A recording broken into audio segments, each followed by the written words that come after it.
Hello everyone, welcome back to my channel. I'm your Yogi Siddeshwara. Guys, Java tutorial videos లో ఇది next video next session.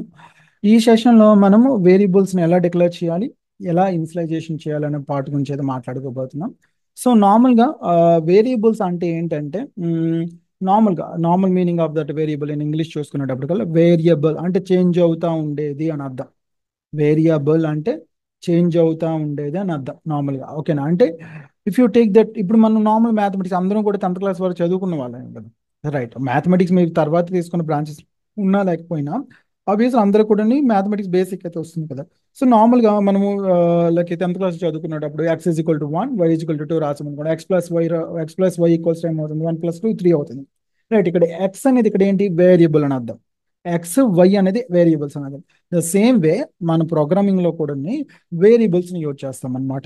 So ఇక్కడ variables ని use చేసేటప్పుడు ఎలా పడితే అలా యూజ్ చేయడానికి లేదు. So there is some rules and regulations అనమాట.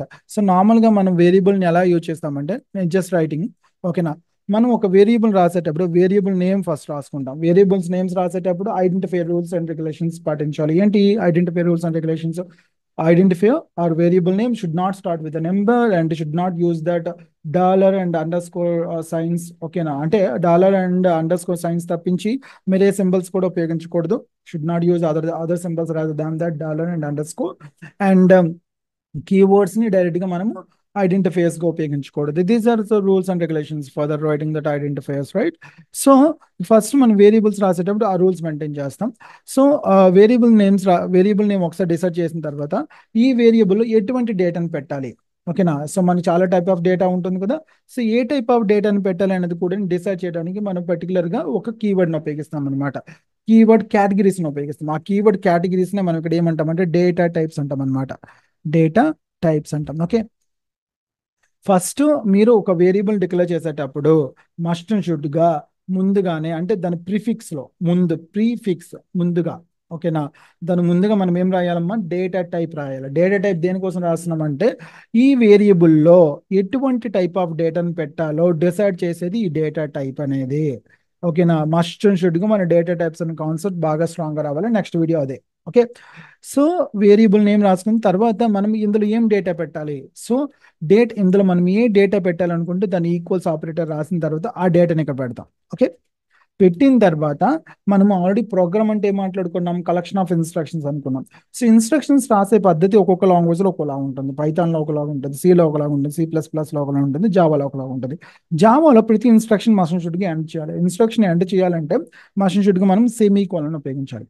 ఓకే, సెమీ కోలన్ ఉపయోగిస్తున్నాడు అంటే ఇక్కడ నేను ఒక లైన్ అయ్యింది అనమాట. అంటే ఒక ఇన్స్ట్రక్షన్ ఎండ్ అయింది అనమాట.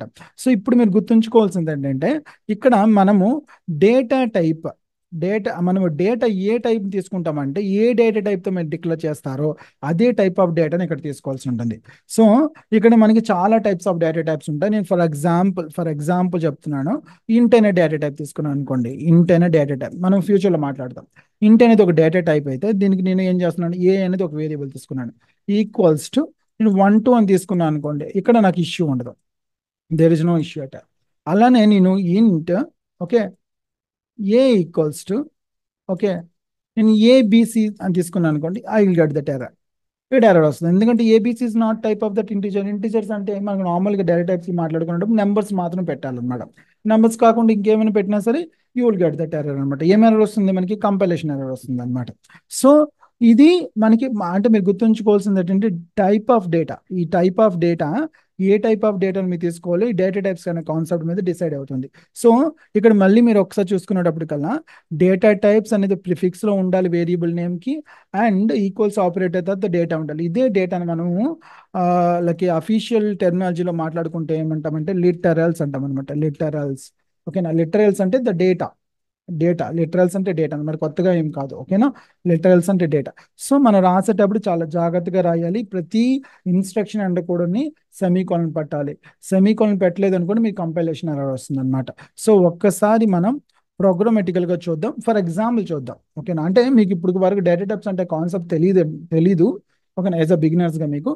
బట్ నేను జస్ట్ నార్మల్ గా మీకు ఎలా వేరియబుల్ డిక్లరేషన్ చేయాలనేది జస్ట్ నార్మల్ గా చూపిస్తున్నాను. ఓకేనా? సో నార్మల్గా మనం ఏమనుకున్నాం, వేరియబుల్ డిక్లరేషన్ లో నేను కామెంట్లో రాస్తున్నాను. ఫస్ట్ డేటా టైప్ రాయాలి, right? Data type equals to data type variable equals to some data, right. So same అని ఇక్కడ రాస్తున్నాను చూడండి. నేను జస్ట్ నార్మల్గా ఒక డేటా టైప్ తీసుకున్నాను, ఇంట్ ఓకే కే ఈక్వల్స్ టు కే అనేది ఒక వేరియబుల్గా తీసుకున్నా, సమ్ వాల్యూ తీసుకున్నా. దాని తర్వాత ఏం చేయాలి చూడండి, ఇన్స్ట్రక్షన్ యాడ్ చేయడం వల్ల నాకు ఎర్రర్ వస్తుంది కదా, just giving that instruction add. So ఇక్కడ క్లియర్ అయిపోయింది నాకు.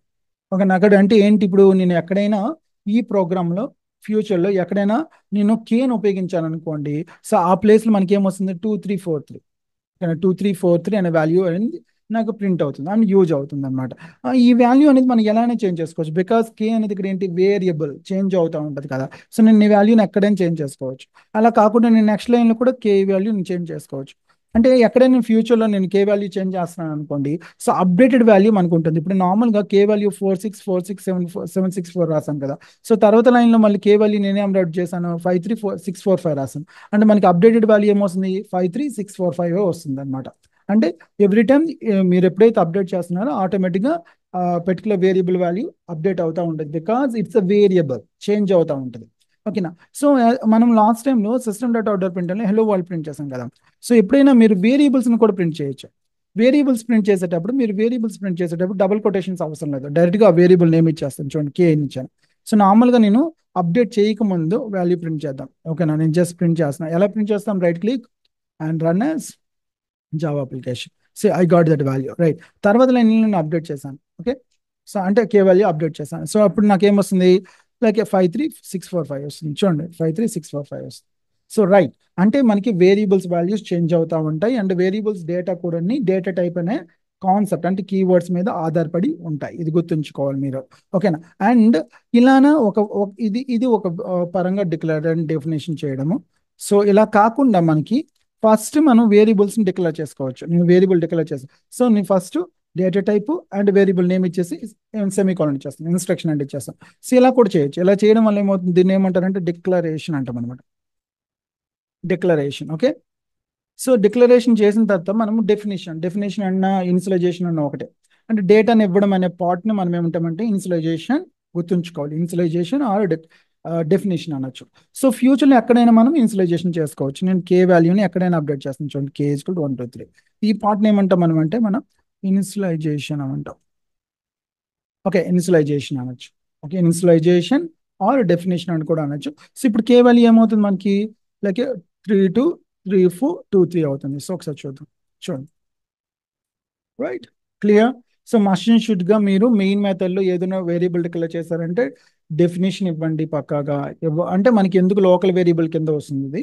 సో లోకల్ వేరియబుల్స్కి ఆటోమేటిక్గా ఇనిషియలైజేషన్ జరగదు కాబట్టి, అంటే ఫ్యూచర్లో మనం మాట్లాడదాం ఎందుకు ఏం జరగదు ఆటోమేటిక్గా చూద్దాం. ఓకేనా. There is a default values అంటారు. సో అవన్నీ కూడా డేటా టైప్స్ అనే కాన్సెప్ట్స్ మాట్లాడేటప్పుడు 1 by 1 మాట్లాడదాం. సో నెక్స్ట్ సెషన్స్ అన్ని కూడా డేటా టైప్స్ అనే కాన్సెప్ట్ మీదే. ఓకేనా.